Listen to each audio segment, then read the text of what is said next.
Talk and Rock Radio, where friends meet at the intersection of life, inspiration, and music.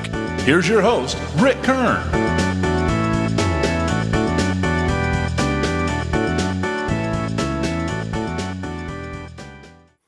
Welcome, everyone, to Talk and Rock Radio. In the early 1960s, there were some great things happening musically in Easton, PA. My guest today is a founding member of a band that, at that time, had no idea that soon after they formed, they would be the opening act for the Beatles. Welcome, Don Dannemann of the Cyrkle. How's it going, Don? Hey, it's great to be here, Rick. Thank you for having me. Well, it's good to have you, man. You know, and for those out there listening and watching this show, that's Cyrkle, Cyrkle.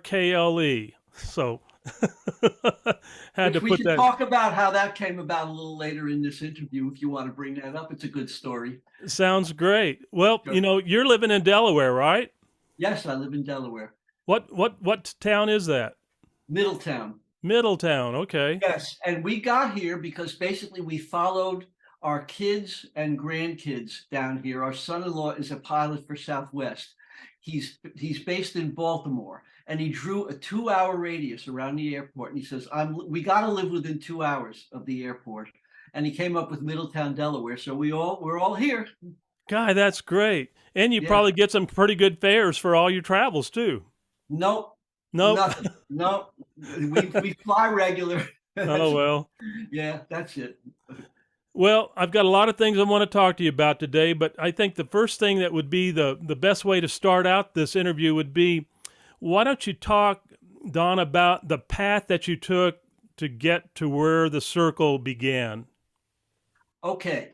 When I was in high school and learning to play guitar and loved rock and roll and all, and as I was about to go to college, I remember thinking, boy, I guess I'm going to be a college man now, and I guess rock and roll would be out, and I have to really learn jazz and pay attention to jazz. And I did a little bit, okay? I did a little bit. When I got to Lafayette in the fall of 1961, I was so pleased walking around the campus in the fall, and Lafayette is a big fraternity school. It's a small school, but a lot of fraternities. We were not allowed to participate as freshmen, as first semester freshmen, but they all had fraternity parties on these party weekends. And I heard rock bands coming out of all of these fraternity houses. I still remember walking around and they all hired rock bands for their parties. And I went, great, rock and roll. I can still like rock and roll. It was like a wonderful, wonderful thing. So there was a freshman mixer one evening, and they hired a regular band for the mixer. And during one of the breaks, a couple of guys ran up, picked up instruments, and started playing. And they were playing regular rock stuff of the time. And I'm watching this with a friend of mine, new friend, you know, it's all new. And he says, Don, you know, you play guitar. He knew I had a guitar up in my room. He says, go play with them. So he helped me lug my amp downstairs and my guitar. And I went up to them, hey, can I play? You know, oh yeah, come on in. Anyway, it was a magic, wonderful moment where we all realized, hey, we actually sound good together. We played Everly Brothers and Buddy Holly and, you know, doo-wop sort of stuff. And, you know, it really worked out very well. So they decided, hey, let's form a band.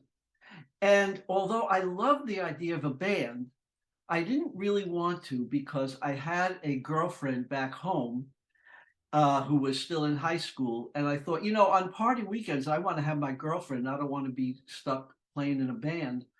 So I said, well, I'll practice with you for fun, but I can't promise to want to be in the band. Okay, so we practiced. Practices went really well. Loved it. At Christmas, my girlfriend informed me that she had gotten a new boyfriend. So heartbreak, but now I'm free. So when I got back after Christmas vacation, I told the guys, hey, look, I'm free. If you want to do a band and you want to get us work, I'm in. And sure enough, one of the guys got us a job, funnily enough, not at Lafayette, but down the road at Lehigh, at a fraternity house at Lehigh. And that was our first job. And I think it was Tommy, bandmate Tommy Dawes, sadly has passed on, and we'll talk about him a little later. I remember him telling me, "Hey, Don, okay, our name is going to be the Rhondells." And I thought, but I don't have anything better. Sure, this is 1961. Rhondells was fine.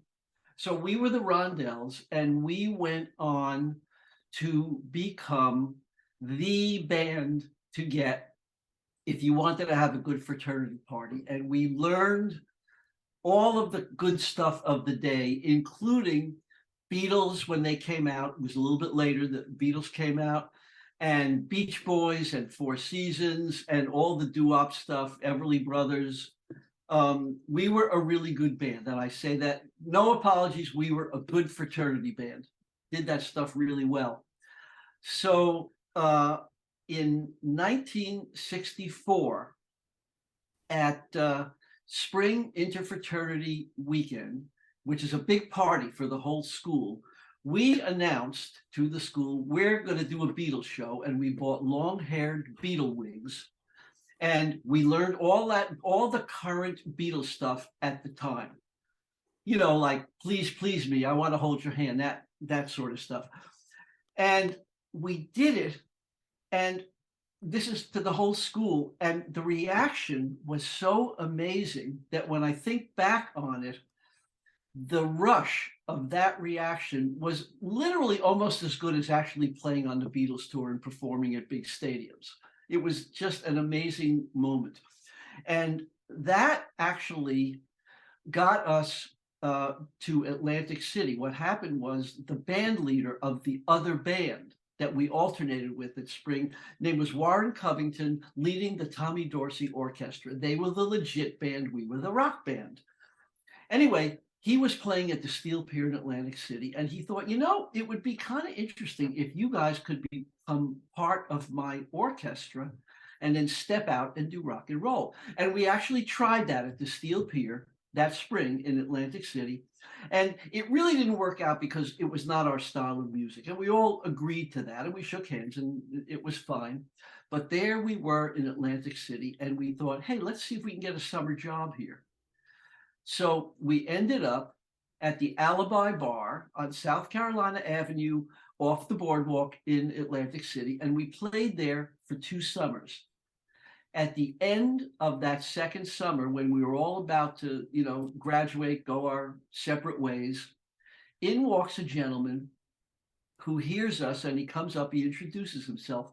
"Hi, my name is Nat Weiss, and I am a matrimonial lawyer, but I am a friend and partner of Beatle manager Brian Epstein.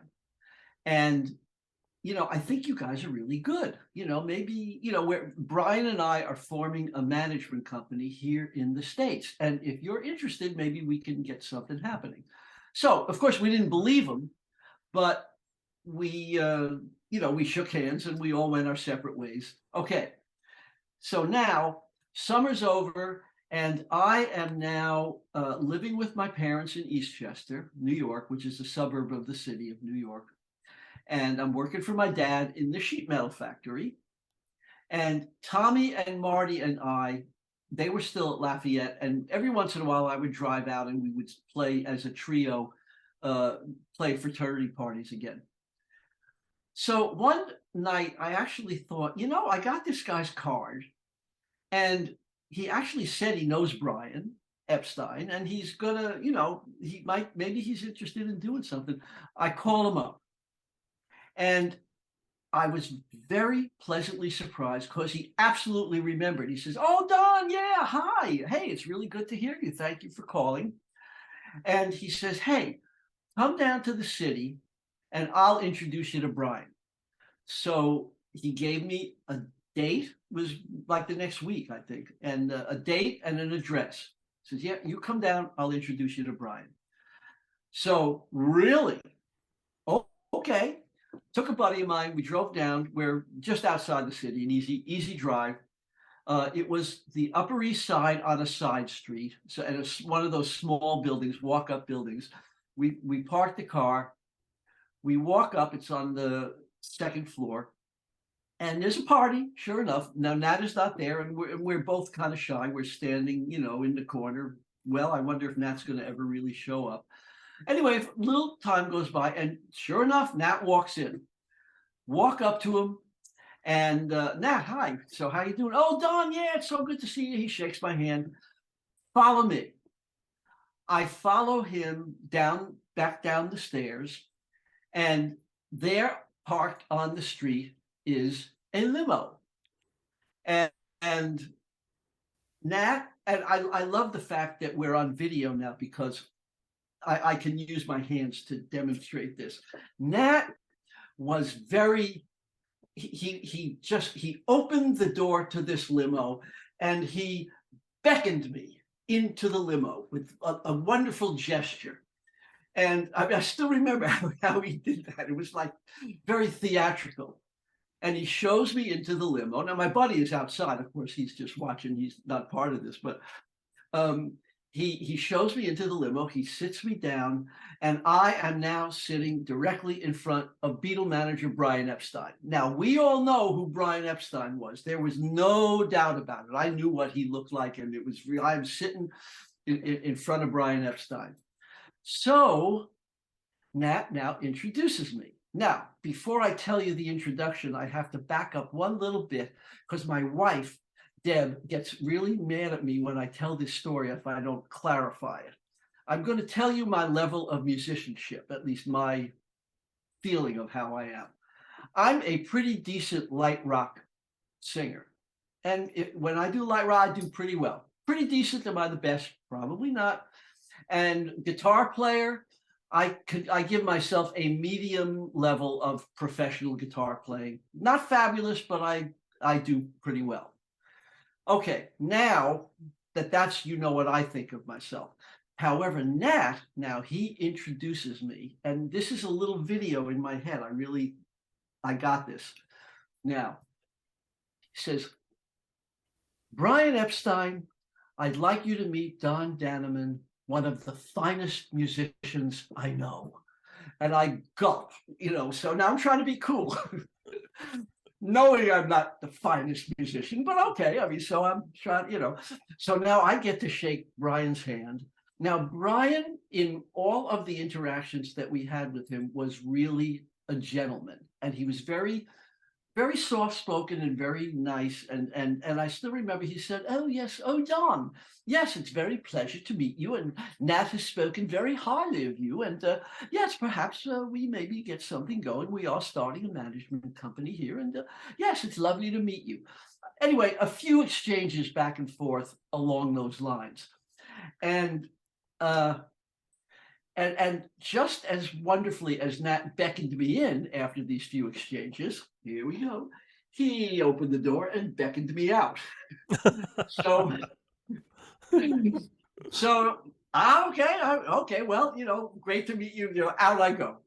And now, this is another video I have in my head, but this one is not even, it's picturing the camera. And now keep in mind, it's a side street. There's really no traffic at that time. So I'm standing on the sidewalk looking at the limo, and the limo is pulling away from me and just slowly pulling up the street. And I'm standing there watching. And now the camera is behind me, so you see me kind of silhouette. And the limo slowly pulls off just beyond the lights. And so the limo now slowly fades into dark, and now the camera fades into black. And that's how I picture that moment. So that's how the whole thing got started. And of course, that was really exciting. So I called Tom and Marty at Lafayette, and I told them this. And it was like, wow, I mean, we need to do something about that to sort of capitalize on that meeting. What do we do? And what we did is we each had tape recorders, and we set up a makeshift recording studio in my basement in Eastchester, and we recorded a few demos. And now, if you have any questions, once again, feel free to interrupt. But I can keep going if you want me to. Keep going. This is great, man. Okay. All right. Okay. So anyway, so now we had these demos recorded, and I call Nat Weiss, and I tell him, "Hey, Nat, we have some recordings to play for you. Are you interested to hear?" "Oh yeah, come on down." Gave me his apartment. It was Upper East Side. As a matter of fact, I can tell you the address because I ended up getting a studio apartment there myself, a little bit down the road. 301 East 63rd Street. He moved out a while after that, so I'm not giving anything away, but that's where Nat's apartment was. So I go down 301 East 63rd Street. I'm lugging this heavy tape recorder, and I go up to his apartment with these demos, and I'm thinking he has a stereo setup, a decent stereo setup, and I had wires to plug it in. And as I'm about to wire it up, I also brought a pair of stereo headphones. Now, stereo headphones at that time were comparatively new to most people. Like, most people had not heard stereo headphones before. And I said, Nat, before I spend the time wiring this, why don't I just give you these headphones and you'll hear it really well? And he said, "Oh yeah, sure." So he puts on the stereo headphones. I hit play, and now I'm thinking I have two things going for me. Now, one thing is, I think the demos really were pretty good, especially for makeshift recording in my basement in Eastchester. But the second thing is, he probably had never heard stereo headphones before, and therefore it's going to be a kind of a little mind-blowing thing. Because I still remember the first time I heard stereo headphones, it was like, wow, how cool is that? So anyway, and I saw, as soon as that first note of music hit, he's looking sort of like, "Yeah, I'm going to try and do this," and all of a sudden his eyes went up to the ceiling, as in, "Ha!" So I kind of knew that we were pretty good, like I thought I think we have them. So Do you remember what the demos were, Don? I only remember one, and it was a song called "Money to Burn," which ended up on one of our recordings. It did end up. It was never, not a single, but it went on one of the recordings. Anyway, so he was really excited about that, and he got in touch with Brian. He started to set things up, and he got us some dates at clubs in New York. And so now we're playing in New York, and this would be in the fall of 1965. So now we're playing some club dates in New York, and we're hanging around the village, Greenwich Village. We signed a management contract with Nympherer Artists, which were Nat and Brian Epstein. That was their American company. We did some auditions at a few record companies, and we ended up at Columbia. And I remember they told us, "Oh, we have a new young producer named John Simon, who became our producer and was really good." And Tommy was hanging around Greenwich Village, and he met a fellow named Barry Kornfeld, who had a publishing company with Paul Simon. And that is how we got to hear Red Rubber Ball, because I remember Tommy brought it over to the band, because we're looking for songs to record. Tommy brought it over. It was a scratchy 45 demo, just Paul with a guitar singing, and we all listened to it, and we all thought, "Okay, cute. Let's give it a try." And I'm still remembering rehearsing that and trying to come up with the lines and how we do it and all.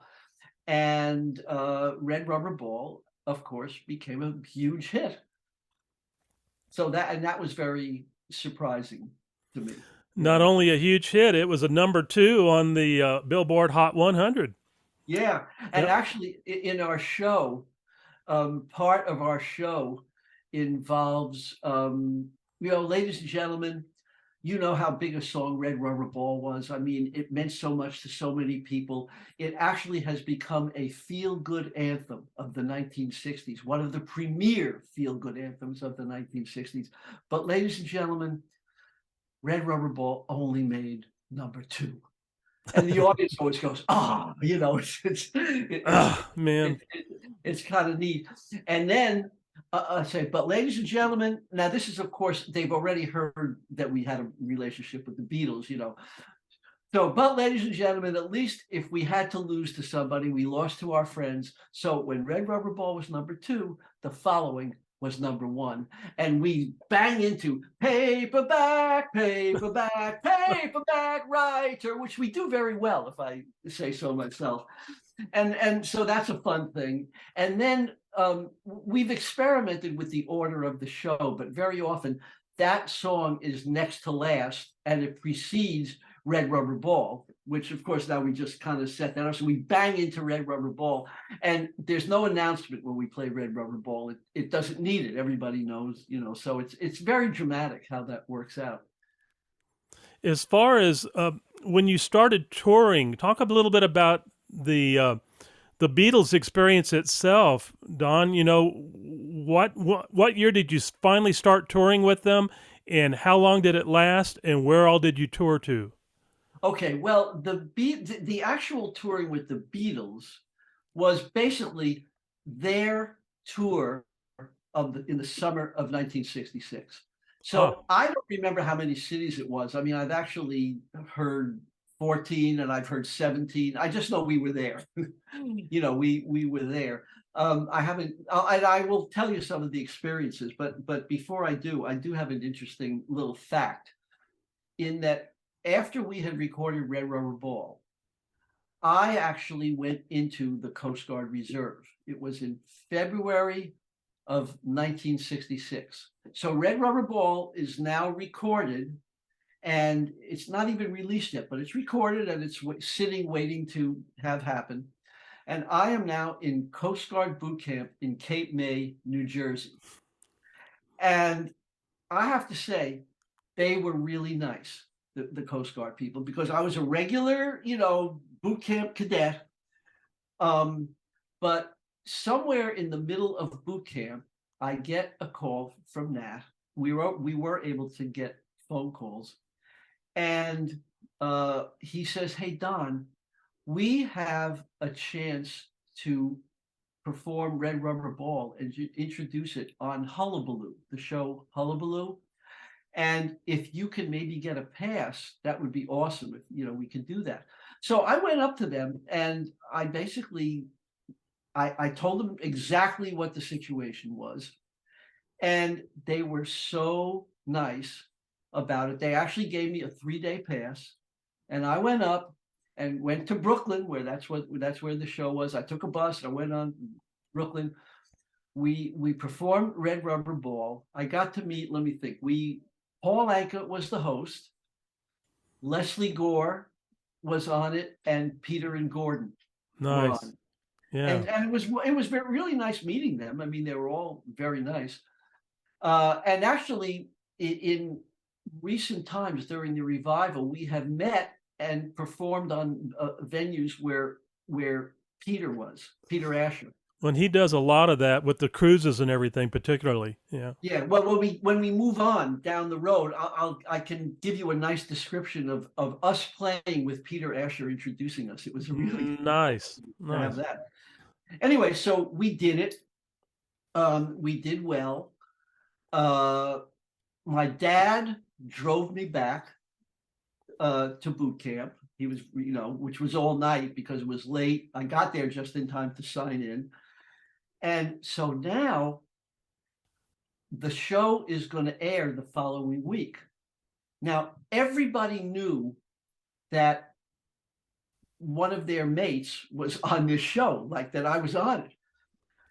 And the whole dining hall was full with one little TV set watching when the show was supposed to come on. Cool. And I can't tell you how nervous I was thinking, oh, please let it come on. Let us not be bumped, off it or whatever, because my whole credibility will be lost, Anyway, so sure enough, it came on, and you want to talk about a surreal moment for a guy from Lafayette College, now in boot camp, watching himself on national TV with the whole mess hall whooping and hollering and yay, wow, there he is, how cool is that? It was just a surreal experience. Okay, now one more thing about the Coast Guard that I have to share, and that is that my active duty, it was reserve, and it was a 6-month reserve, and then you leave and you're on your own, but you have monthly meetings, etc. My active duty was going to end too late for the Beatles tour, for me to make the Beatles tour. And they were actually, when we got the offer to do it, they were actually thinking to replace me. Like, we can't not do it, but if Don can't make it, we got to get somebody to replace him. And I get a kick out of this description and being able to describe it like this. If you think about, you've all heard of Andy Warhol's 15 Minutes of Fame. People have talked about that. Okay, I believe we were right smack in the middle of Andy Warhol, of our 15 Minutes of Fame. When you're in the 15 minutes, everything works out. Everything goes right. Even to the point that the United States government, knowing that Don Dannemann was in his 15 Minutes of Fame and knowing that they had to do something about this, they changed, out of the blue, they changed 6 months to 5. Wow. And that got me out in time to do the Beatles tour. So it was amazing that I was able to do that. Yeah. So that is so cool. I got to tell you, man, I have been to Cape Mays. I have been there. When my band was on the road, this is going to be around, golly, let's see, this is going to be around 74, 75. We were playing in Ocean City, Maryland at the Sheraton Fontainebleau right there on the ocean. Yeah. And my wife and I took a cruise, not a cruise, but it was one of those where it carries your car from, I think it was from Crisfield, Maryland from Lewes to Cape May. I don't know if you... I know that ferry very well. Yeah. Yeah, the Cape May Lewes ferry, sure. Yeah, that was the ferry, and it took our van, and I remember our dog, we had our dog with us, and he's looking down, and he can see the water right below that grate, when you step out of your car, and you can see the ocean right below you, and our dog's looking down at that, and he's going, what? So it's kind of weird, but it's a nice ride. Yeah, it is a nice ride, a really nice place, and it was a great experience. But okay, so back to so what happened then? All right, so now I'm going to make the tour. So the tour started in New York. Well, everyone met up in New York, and we were flying to Chicago, which was the first venue. So here we are on the plane, and it was a regular commercial airliner, chartered commercial airliner. I think it was American Airlines, but it was chartered. So the whole tour, bands, managers, press, everything are on this plane, and in the very back of the plane, there's a wall that they put up, and that's where the Beatles were. So we are now sitting, and I still remember this. I'm sitting with bandmate Tommy Dawes and Nat Weiss. We're sitting 3 on one side towards the front of the plane, and we keep looking back. Oh, are we going to meet them? Are they going to come out? And finally, well into the flight, the door opens, and there's Paul. And now we were, and keep in mind, this is 1966, Beatles are at their height. Even though we now had actually 2 hit records, I think Red Rubber Ball had already topped, and Turn Down Day was starting, And so we had some notoriety, but we were as big Beatle fans as anybody else, and it was like amazing that there's Paul. And the door closed, it was just Paul, and he's slowly working his way up towards where we are. And you can see that he's shaking hands very cordially with people, and it's kind of obvious when you look, because he obviously he knows some. So it's how are you? Good to see you again. Others he's being introduced for the first time, and he finally gets to us. And now Nat knows him from his relationship with Brian. Nat has met him and knows him quite well actually at this point. So he introduces us. So it's kind of like this. I'm sitting on the end seat, and here's Paul. Don Dannemann from the Cyrkle, meet Paul McCartney, and I get to shake his hand. And it was sort of the equivalent of, wow, Paul, it's really great to meet you. We love your music. We can't wait to play. It was some silly stuff back and forth. And then same thing, Tom Dawes meet Paul McCartney. Same thing, silly nothing kind of stuff. And then he says, well, nice to meet you. And I guess we were the last people he met. So he turns around, walks back, disappears behind the wall. And we spent the rest of the flight analyzing every little word that got said, like, oh God, why couldn't we have been cooler, Now, eventually we were able to hang out in a more regular way, but that was, so, all right. So now, I'll talk about the first concert. And that was in Chicago in a hockey rink, indoor hockey rink. So the stage is like on one end of the hockey rink, and then it goes out, way to the back, sort of a long, narrow rectangle. And so the first thing is that we hadn't met him, still hadn't met him, except for that Paul meeting. So we're, of course, really nervous. We're not nervous about playing. I mean, we had a 20-minute set, and we knew our stuff. That was not a problem. It was like, are they going to scream, we want the Beatles, boo, get them off? That was like that. And we were so pleasantly surprised when they announced the Cyrkle. We got a really big applause. I mean, yay, wow, big, it was really cool. And big applause after every song, and especially Red Rubber Ball, of course, that's the big thing. People, they went not Beatle crazy, but kind of crazy, So we did really well. All right. So, all right. Now backstage. Was actually seats because it was the hockey arena. So the stage is right in front of the end seats, which go up. So I was standing, let's see if the stage is, I was standing a little bit stage left. So the stage is, the center of the stage is off there, but the stage is right in front of me. And they now announced the Beatles. Now, keep in mind, this is an indoor arena, so all of the energy is contained inside. And out come the Beatles. Now, I'm going to give you my perception. Now, my perception may not be perfectly accurate, but here's my perception. So they kind of come walking down like that from behind wherever they were, and it's down, and they're walking down to the stage one at a time. Can't remember the order. They looked to me very elegant. They were wearing jackets that looked like they were maybe felt or velour or something like that. And in that light, to me, they looked dark green. I can't tell you what the color really was, but that's what it looked like.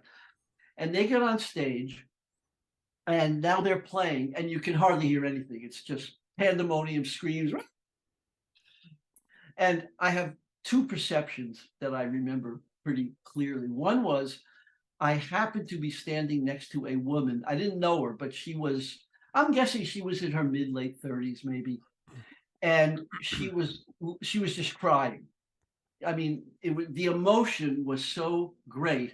Tears were just streaming down her cheeks, just, like that. That was one thing. And then the other thing is, I want you to picture the Wizard of Oz in a little booth backstage with an electric console with buttons.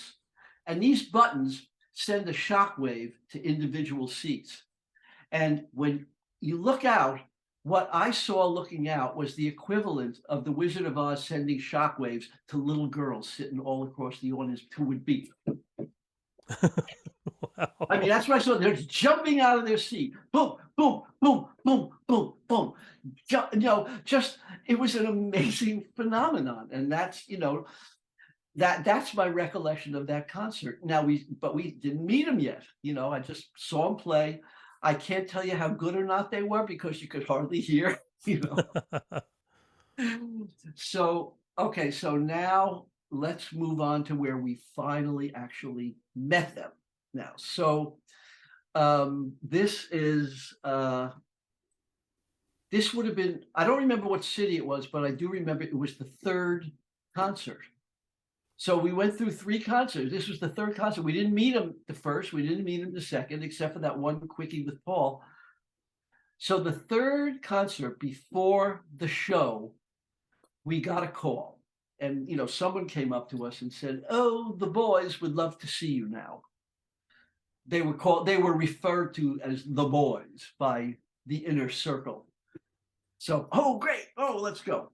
So we were shown into their dressing room. Now, the dressing room, I mean, this is backstage at a stadium, it was not like a luxury dressing room like you might picture. I mean, it was, an old room. It's a typical green room, right? Yeah, it wasn't even that nice. I mean, I'm remembering it as sort of dark and cement something, and a bunch of old couches, and they're just sitting there, I mean, I'm still, let's see, you can see the couch back here. I'm going to go. Can you see me? Yeah. Yeah, I mean, I'm still remembering John was sort of, like Yeah. that, I mean, very, very casual. So anyway, so they're all there. And we got introduced individually. We went around the room, and I'm still remembering, Don Dannemann, meet Ringo Starr. Oh, hi, great to meet you. And of course, this was a lineup. So Don Dannemann, meet John Lennon. Now, John Lennon, who actually gave us our name, which that's another little story, which we can talk about, but with the funny spelling. So John Lennon, I remember he was wearing his granny glasses, by the way, and he looks up, he says, "Well, guys, you learned to spell yet?" So we had a little laugh with him. And then Paul was next, and wow, Paul, good to see you again. It was great to meet you on the plane, and now we get to meet you here, and we loved being able to play with you, and you play with us, and it was really cool. Anyway, I ended up with actually in front of George, somehow or other with this scrambling around and meeting people. I actually ended up in front of George, and I'm now actually realizing that I actually can talk to George. I mean, like it was just he and I, everybody else was sort of kind of paired up, whatever they were doing. So I now get to talk to George, and we had a wonderful, lovely conversation. And the thing I can tell you about it is that George, if you listen to his music, especially, stuff like "Something in the Way She Moves" or "And My Guitar Gently Weeps," that sort of stuff, there's a warmth to that music, which exactly was who I perceived when I talked to him. This was a warm, nice guy who basically, he would ask questions about, wow, how did you get here? It's so great to see. He was very, accommodating. It's so great to see new guys getting a hit record. That's really cool. It's not that long ago. I was a kid in Liverpool, and I'm still blown away by the amazing success we had. That's the kind of things he was saying. So it was a wonderful, warm conversation. And right at the end of the conversation, I actually thought, I'm gonna push it a little bit. And I asked him, I said, knowing there was all this drug stuff going around. I said, so what do you think about marijuana? And, he looked at me and he was about to answer. And right at that moment, our road manager, who was a young kid who had been right behind me listening to this conversation, I can't believe he did this. He leans over me and he says, "Hey, George, what guitar did you use in And I Love Her?" And I remember thinking, are you kidding me? And at that moment, when he did that, George went from a warm, loving, conversational guy to a Beatle talking to a fan who didn't really want to talk about it. I remember he's had a funny look on his face because I don't think he remembered himself at that point. He had to start thinking. And right at that time, they announced to us, "Hey guys, you got to leave because you're going to be playing in a couple of minutes. So you have to get out of there." So anyway, so that was the end of that conversation. And I never had that moment to go back to there to actually, finish that up. Although we did talk, but it wasn't quite like that. So that's that story. So did you have a conversation with your road manager about etiquette? I think I did, but it was, too late. Yeah, too late. Too late. Did that. I, just little bits and pieces of stuff. I do remember, John was asked, I know that, "Hey, aren't you guys doing backward stuff in your music?" And John, and several times I think he gave the same answer. "Oh, no, that's the Cyrkle does that, not us." He gave us credit. And once in a while he came up with his little, "You learned to spell yet?" He would do that. I talking about the Beatles, there is a song that you guys did. You covered one of their songs, and it was "I'm Happy Just to Dance with You." Yes. Now, when I heard that song, I'm going, what? Because it really, you know what I'm talking about. I know exactly what you're talking about. And I'm sure you've probably been asked this question before. What were you guys thinking? Well, I actually, I can tell you. I mean, I know.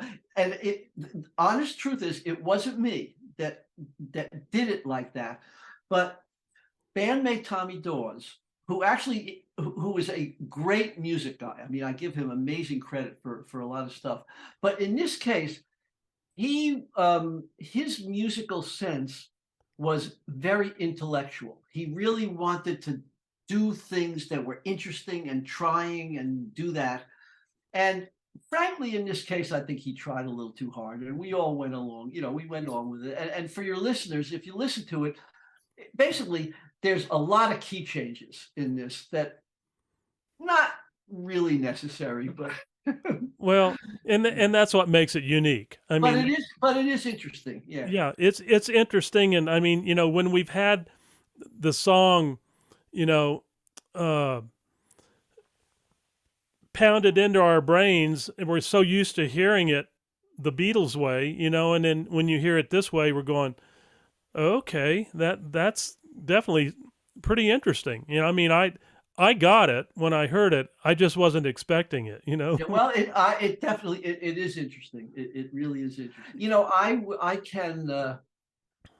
It gives me an opportunity to tell you that I never thought of this at the time, but in retrospect, thinking back, I think that there was a level of intellectuality that we did that served us, but on the other hand, it hurt us. And I think that we did ourselves a disservice by never doing a 3-chord song, just a happy-go-lucky rock and roll 3-chord song, sort of the equivalent of the Rascals' "Good Lovin'."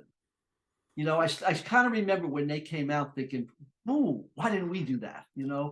It's interesting that you say that, Don, Yeah. because there's another song that you guys did, and it was kind of as you elated to, a missed opportunity in 1967, doing the 59th Street or 59th Bridge song, "Feeling Groovy." Oh, yeah. That would have been a great opportunity because as I listened to this song, you guys killed it, man. It was really, really good. Yeah, well, we did it on this current album. Yes. That we have just released. It's on the CD if anyone is interested. And the story there is that we were coming into the studio, and Simon and Garfunkel are just finishing up, and Paul came up to me and he said, "Hey, there's a song that we are recording on this album that we're working on. Now the album's not coming out for a while, but if you want to do it, I think it might really work for you guys." And engineer played, we listened to it, and everybody bop, bop, bop, bop, we all agreed this was really a good song. And for some reason that I still can't quite pinpoint, we decided not to do it at this time. I mean, I think that the talk was, maybe we'll do it in the spring, but not now, and in our show, I kid around in the show actually, because I tell the story about not doing it, being offered and not doing it. And I say, well, ladies and gentlemen, we heard the song, and I have to tell you for, my entire adult life, I'm still in psychoanalysis for what the decision that we made. So you decide if we made a mistake. Had we done it, it would have sounded like this. And then we bang into it, and we do the version basically that you hear on the album. And it is very good. Yeah. It is very, very, been a hit. Yeah, very well done. It would have been a hit, no doubt about that. Yeah. Your Turned Down Day, which became number 16 on the Top 100. Talk about that song a little bit as far as the inspiration of the song and a good song, really enjoy it. It's a great song, and there's different perceptions of it that I kind of get a kick out of. One perception that someone was telling me, and this is recent, I think, on during this revival, I was talking about it, and this person said, "Yeah, it's just so simple and goes right along like that." And I corrected him. I said, "No. Turn Down Day is not simple. It sounds simple when you listen to it, but the average musician cannot listen to it and pick up a guitar and play it and get it right, without analyzing it and figure out, wait a minute, what's doing." I still remember after the Cyrkle broke up and having a reason to have to play Turn Down Day after not having played it for a really long time. I had to learn it as though I was learning it for the first time. I mean, wait a minute, what was that? What's this? It was just, it's a little bit complicated. And I was on, I did a radio show where it was live on the air. And I had an opportunity, I thought, if we're going to be live, let me do some interesting stuff. And I picked out other people's versions of Red Rubber Ball and other people's versions of Turn Down Day. And the writer of Turn Down Day was Jerry Keller and a jazz pianist named David Bloom. Jerry Keller, for your listeners who may know it, he had the song, "Here Comes Summer, School is Out, oh, happy day, here comes summer, gonna grab my girl and run away." It was a 1950 song. And listening to his version of it, and I'm not sure I think it was a demo version, but we so smoothed it out from what he had. And his song actually it was very complicated sounding. It didn't roll, it didn't give you a hook quite the way we did. And it made me realize, which I'd forgotten about, we did a great job on Turn Down Day, and I'm very proud of it.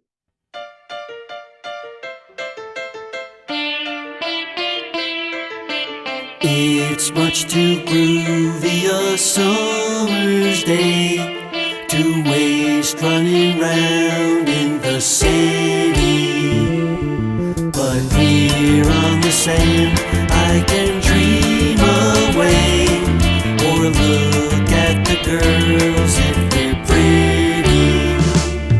It's a turn down day, nothing on my mind.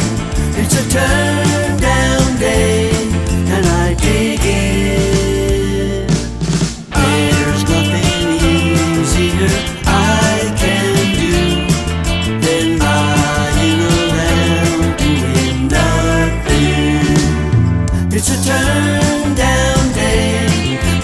turnaround day.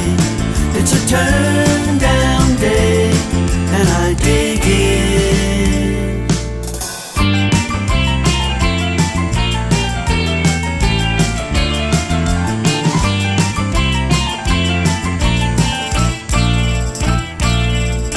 Soft summer breeze and the surf rolls in to laughter of small children playing. Someone's radio has the news tuned in, but nobody cares what he's saying. Don't you know it's a turn down day? Nothing on my mind. It's a turn down day, and I dig it. Things that are waiting to mess my mind, we'll just have to wait till tomorrow. It's a turn down day, just a turn round day. It's a turn down day, and I dig it. It's a turn down day, nothing on my mind. It's a turn down day, just a turn round day. It's a turn down day, just a turn round day, yeah, yeah, yeah. Turn down day, nothing on my mind. Turn down day. You know, listening to what we did. It's a great song. Yeah. When I was zipping around on YouTube, I found a really cool video of you and Chris Ruggiero doing a song by Dannemann called "What's Your Name." Talk about it. Oh, okay. So Chris Ruggiero is a young guy, and it was about 5 years ago that he, at 18 years old, he stepped out and did the lead for, I think it was the Duprees. See the pyramids in Old Bombay, you know, you belong to me. He did the lead, and it was, I guess they were taking young kids and letting them help out the old guys. One of those PBS specials. And from that, he started doing shows. Now he says he loved doo-wop because he got it from his grandpa, and he's loved music all his life. So he started doing shows, and he got hooked up with the promoter that has hired us a lot, that we love. He's like, we're kind of family, and we ended up doing shows together. Meaning we did our show, he did his. Not we weren't together on that. And during COVID, Joe Mirioni, the promoter, who was now managing Chris and trying to help him out with his career, he called me. He said, "Hey Don, you guys both love doo-wop. Would you consider singing a doo-wop duet with Chris? And we'll just make a video, just put it out." And I'm of course happy to do it. We weren't playing, doo-wop, there was nothing much going on. Now Joe's concept, he said, just play it live and do a video of it. Do it live, send it to me. I'll have Chris sing along with it, and we'll just put them together. We'll put out a video. And I thought to myself, no, if we're gonna do it, let's do it right. So I actually, you see, I'm in a studio here. I have my studio. I have the ability to do full tracks just by myself. So I did a full track, and I sang both parts, the duet, and I sent it to them. And I said, okay, I need you two things. One is, do you approve of my arrangement? And actually they did, we've done additional things where Joe actually wanted to change it, and that's fine. We work well together.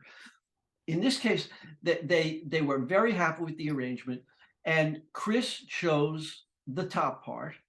So then I sent it to him. I deleted my top part and said, here, okay, now you sing it.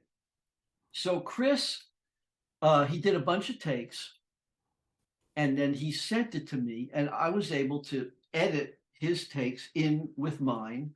There were fix-ups, obviously, and we came out with a great. I'm very proud of this recording. It really sounds good.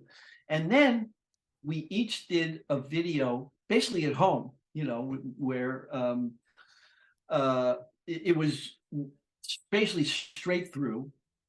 And so I'm on one side, he's on the other side, and we're singing it. And it's gotten, I think, hundreds of thousands of views. What's your name? I have seen you before. What's your name?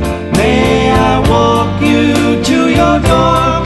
It's so hard to find a personality with charms like yours for me. Ooh, ooh, ooh, ooh. What's your name? Is it Mary or Sue? What's your name? Do I stand a chance with you?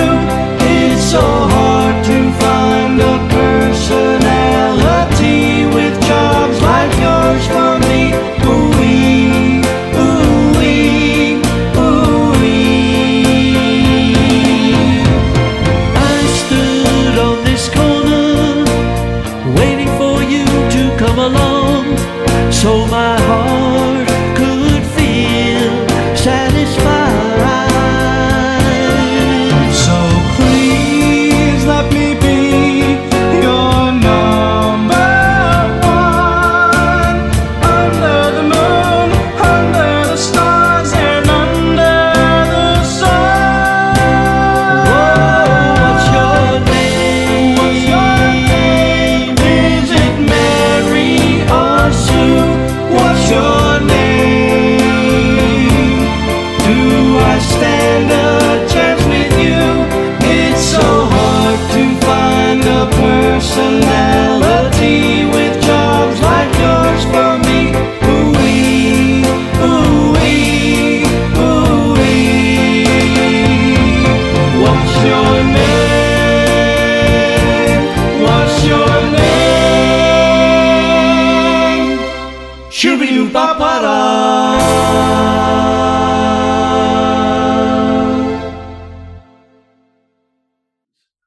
I think there needs to be a Ruggiero and Dannemann collaboration here on a future album, man. You guys really blend well together. It sounded Yeah. good. Thank you. It was good. Now, we did do 3 additional ones, and they do sell it as I guess you call it an EP kind of CD. And it was really fun to do. Yeah. So, and whenever we're playing together, if we are on the same shows, he always calls me out during his set, and we give a little quick talk about pretty much a short version of what we just talked about here, and we sing it together. It gets a great response. It's a thrill for me to come out and do that. So, and recently, on one very recent show, he was not performing, but he was there because he happened to be in the area. And so I had the opportunity to call him out for our, in the middle of our set, to welcome Chris to our set. And, we did a similar talk, and, we sang the song. And yeah, it's been very cool to do that. And for me, at my age, I will be 80 in a couple of weeks, and he's 23, well, just turned 24 now. Yeah. So it's fun to do that. I got to ask you, you alluded a lot to Tom Dawes, and of course we've lost him, but I want you to talk a little bit about there's a video that you did. Well, tell the story about the song that you put together for the Revival album. Okay.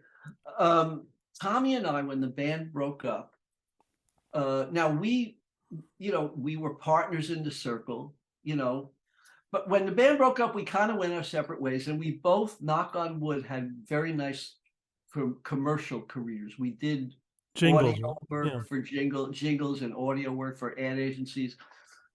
Very nice. Anyway, so now we're both retired, and this was in 2007, and we were talking about, hey, why don't we let's do a band. Let's get together and do a band. We didn't even know if we'd call it the Cyrkle. We just thought, let's do a band. So Tommy and his wife living in New York, and my wife, we were living now in Pennsylvania, not far, not less than 2-hour drive from the city.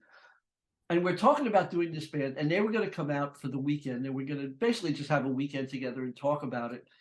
And he called me up, and he says, "Hey, Don, I'm sorry we can't come. My doctor wants me to get carotid artery surgery. Now, it's not a big deal, it's a short operation, so I'll do it. He didn't want me to wait. We'll just do it. We'll be out maybe next weekend. We can come out." So, well, okay, be well, successful surgery. He died on the operating table that night. And that was so devastating. I still remember calling Earle Pickens, who was our original keyboard player from, Rhondells and early Cyrkle, and who is a surgeon, actually, he lives in Florida.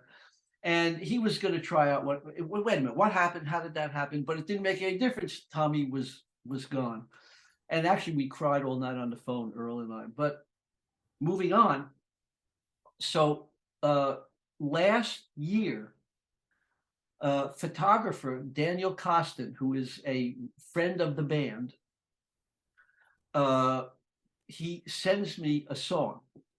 And I listened to it, and he says, "I don't want to tell you anything about it, just you listen to it." I listened to it. It sounds like there was some Beatles influence, some Beach Boy influence, and nice song, maybe 60s kind of feeling. Why are you having me hear this? Okay, now that you've heard it, I want to tell you that all the background vocals on this are Tommy Dawes. And it was a song done by Andrew Sandoval, who actually is a manager of the Monkees. And Tommy was a friend of his, and it was done in 2002. And Tommy is singing all these wonderful background vocals, including a section that actually stands out by itself, where he does wonderful Beach Boy kind of harmony, like kind of as the instrumental. So a light went off when I heard this. I go, "What? That's all Tommy?" And then when I listened to it, of course, I recognized his voice. Yeah, of course, that's Tommy. So I had been thinking that, after he had died, I thought, it would be so cool to if I can get some tapes of Tommy that have different vocals on it. And I thought it would be really nice to write a song honoring our history and using his vocals and sing with him again, because he is the other voice on Red Rubber Ball, yeah. So Andrew Sandoval, through Daniel, he kind of he was the intermediary here. He said, "Absolutely, take it." So he gave me all the tracks from this recording, and I could take Tommy's vocals, and I was able to move them around and fix and all, and use some as is and fix some as is, and actually change some notes here and there, and sing with him. And the idea was, once again, come up with a song that honored our history. So the one word that he actually sang was the word "fly," because that was part of the song that it came from. So I used that, and the idea was, we thought we could fly. So here's our history. We did this, we did that, we thought we could fly. We did that, and then we thought we could fly, as in, wow, we did that.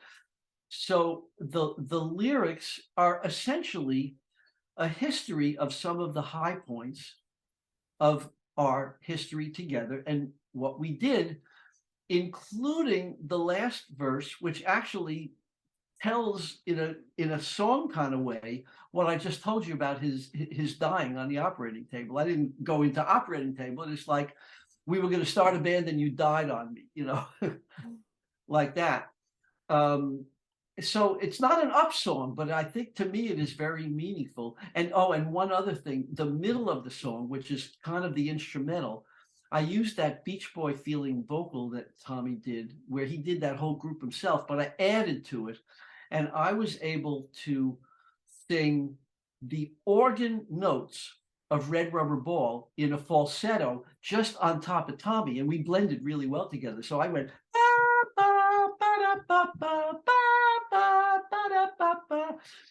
so it kind of tied the whole thing together. And then I lip synced a bunch of different angles where I actually with a guitar sang it.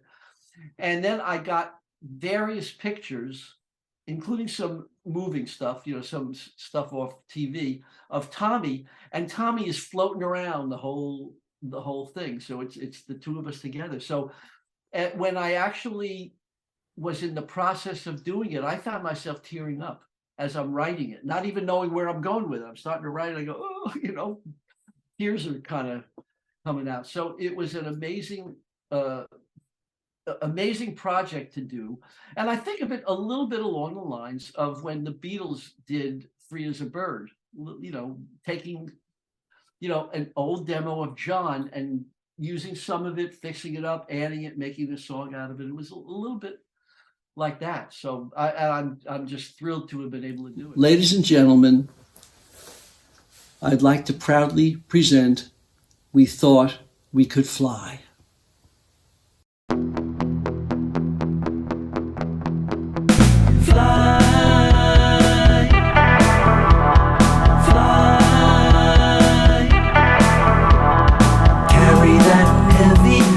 Down the stairs, 1961.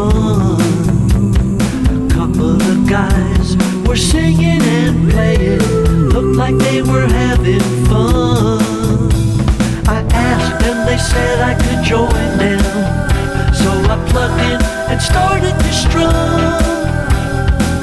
Now we were ready to give it a try. We really thought we could fly. Yeah, we thought we could fly.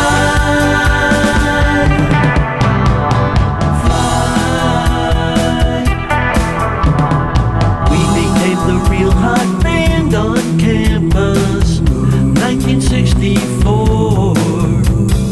Playing those frat parties all around, opening every door. We nailed all the Beatles and Beach Boys sounds. We never let a chord go by, 'cause we were really gonna give it a try. We really thought we could fly. Yeah, we thought we could fly. Fly.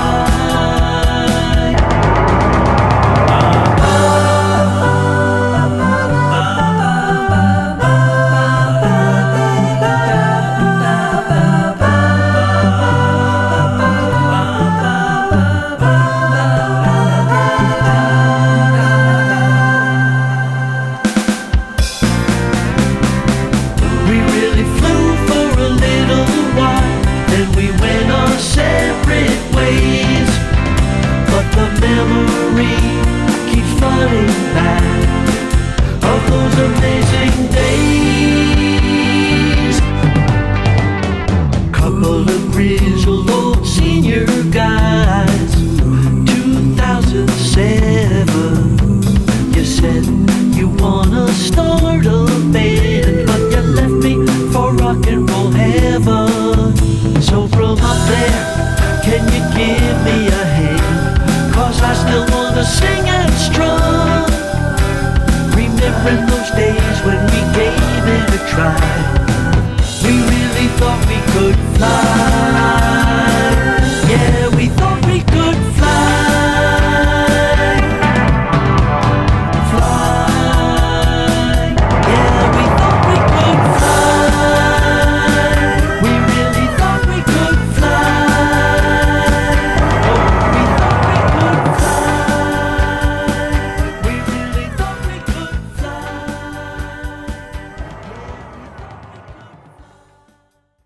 It's wonderful because, it kind of gave you an opportunity to get one more last opportunity with Tom, Yeah. in Oh, a yeah. in a project, and it's good. I really enjoy it. By the way, did you watch the Beach Boys deal last night on CBS? I heard about it and I didn't even know about it. And I hope it's, now we didn't record it because I didn't know about it, but I hope it's available maybe on YouTube or something to be able to see. Because, we loved the Beach Boys as Rhondells back at Lafayette. Beatles and Beach Boys were we did really well, and we made it a point of learning that stuff. Yeah. It was really, really well done. I mean, it was John Stamos. I don't think he performed in it. Of course, he plays with them a lot in guitar and singing.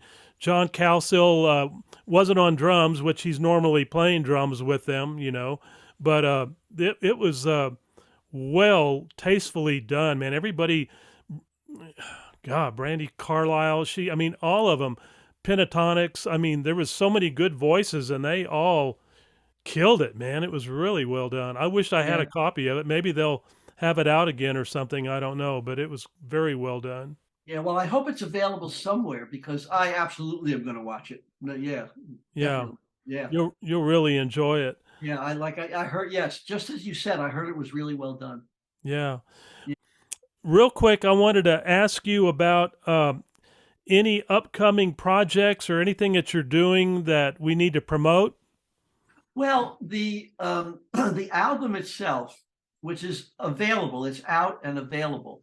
Now, I'll tell you, excuse me, several of the songs are actually out there and you can buy, I think on iTunes and all of that, and they are streaming. One is the video, we thought we could fly. You can see that on YouTube, including with by itself and with me giving an intro of similar to what I just described here. That one, Red Rubber Ball, where we redid it with a fun video, Turn Down Day, where we redid with a fun video, and Feeling Groovy, which well, we did our version of it, trying to correct the mistake of the past, and a song off the Neon album called The Visit that it was very quietly there. It was just like the B-side of one of the songs, but every once in a while, someone will ask us about The Visit. So it's gotten a little bit of play, like of interest, so those songs are actually out there and available.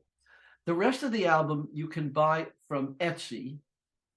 It's on Etsy, and let me think. I think you would, if you go to the Cyrkle on Facebook and or thecyrkle.com, there'll be a link where you can buy that.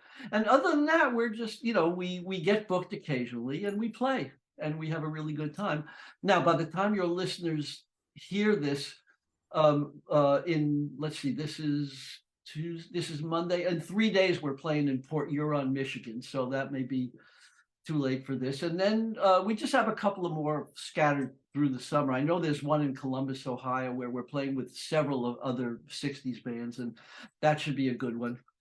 And that's it. At our age and our level, we don't want to go on the road. We want to get sporadically booked, and that's basically how we've been handling this. Yeah, those are tough days. I can tell you, man. I did it too, and we did it for 6 straight years. And so, no, I don't want to do that ever again.